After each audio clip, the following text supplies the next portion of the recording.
ನೋಡಮ್ಮ ದಾಟ್ ಅಜ್ಜಿಗೆ ದಾಟ್ ತೆಗಿಸ್ಕೊಂಡ್ರು ಸರಿಯಾಗಿಲ್ವಂತೆ. ಈಗ ನೀನು ಬಲ್ಗಡೆ ಪ್ರಸಾದ ಕೊಟ್ರೆ ಹೇಳಿದ್ದೆಲ್ಲ ಮಾಡೋರ ಕಣಮ್ಮ. ಯಾಕಮ್ಮ ಅಜ್ಜಿ ಕಷ್ಟ ಪರಿಹಾರ ಆಗಿಲ್ಲ? ನೀನು ಕೊಟ್ರೆ ಕಷ್ಟ ಪರಿಹಾರ ಆಗುತ್ತೆ ಕಣಮ್ಮ. ಕೊಡಮ್ಮ. ಅವತ್ತು ನಮ್ಗೆ ಇರಲಿ ಅಂತ ದಾಟ್ ತೆಗಿಸ್ಕೊಂಡು ಕಟ್ಲೆ ಮಾಡಿಸ್ಕೊಂಡು ಹೋಗ್ಲಿ ಅಂತ ಹೋಗಲ್ಲ.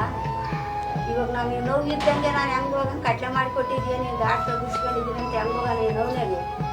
ನೋಡಮ್ಮ ಅಷ್ಟೆಲ್ಲ ಮಾಡಿ ಅಜ್ಜಿ ಎಡಗಡೆ ಬಿತ್ತು ಕಣಜ್ಜಿ.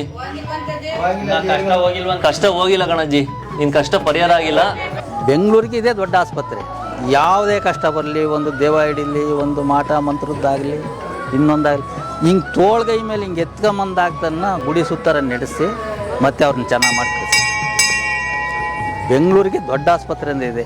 ಇಲ್ಲಿ ಎಲ್ಲರೂ ಬರ್ತಾರಲ್ಲ, ಬಲಗಡೆ ಡೈರೆಕ್ಟ್ ಅವರೇ ಬಂದು ಹೂವು ಕೇಳ್ಬೋದು. ಹೂವು ಕೇಳಿದಾದ್ಮೇಲೆ ಬಲಗಡೆ ಹೂವು ಕೊಟ್ಟರೆ ಪ್ರತಿಯೊಂದು ಕೆಲಸನೂ ಆಗುತ್ತೆ ಇಲ್ಲಿ. ಆಮೇಲೆ ಸಂತಾನದ್ದಾಗಲಿ ಏನೇ ಆಗಲಿ, ಮಾಟ ಮಂತ್ರ ಮತ್ತೊಂದು ಇನ್ನೊಂದು ಯಾವುದನ್ನಾಗಿರಲಿ, ಕೆಲಸ ಕಾರ್ಯಗಳಾಗಲಿ, ಆಮೇಲೆ ಆಫೀಸ್ ಕೆಲಸಗಳೇನೋ ತೊಂದರೆ ಇರ್ತವೆ, ಅಂಥವೆಲ್ಲ ಬೇಜಾನು ಇಲ್ಲೆಲ್ಲ ಆಯಮ್ಮ ಇದು ಮಾಡುತ್ತೆ, ಕೆಲಸಗಳೆಲ್ಲ ಕೆಲಸ ಗೆಲ್ಲುತ್ತೆ. ಇಲ್ಲಿ ವಸ್ತುಗ ಕಡೆಯಿಂದ ಬರಬೇಕು ಅಂದ್ರೂ ವಸ್ತುಗಳಿಂದ ಉಳಿಯರಿಗೆ ಬಂದು ಉಳಿಯರಿಂದ 35 ಕಿಲೋಮೀಟರ್ ಉಲ್ದರ ಗೇಟ್ ಅಂತ ಅಲ್ಲಿ ಹಿಡಿದ್ರು ಇಲ್ಲಿ ಮಣ್ಣಮ್ಮ ದೇವಸ್ಥಾನಕ್ಕೆ ಬಸ್ ಇದೆ ಕಣ. ಆಮೇಲೆ ಟಿಪ್ಟೂರು ಕಡೆಯಿಂದ ಬಂದ್ರೂ ಥ್ರೂ ಬಸ್ ಇದೆ. ಚಿಕ್ಕಬಳ್ಳಾಪುರ ದೊಡ್ಡಬಳ್ಳಾಪುರದಿಂದ ಬಂದ್ರೂ ಸಿರಾ ಅವ್ರ ಮೂಲಕನೇ ಬರಬೇಕು. ಉಲ್ದರೆ ಸಿರಾ ಟೌನಿಗೆ ಬಂದು ಹಿಡಿದ್ರೆ ಅಲ್ಲಿಂದ ಇಲ್ಲಿ ಮಣ್ಣಮ್ಮ ದೇವಸ್ಥಾನಕ್ಕೆ ಬಸ್ ಇದ್ದಾವೆ.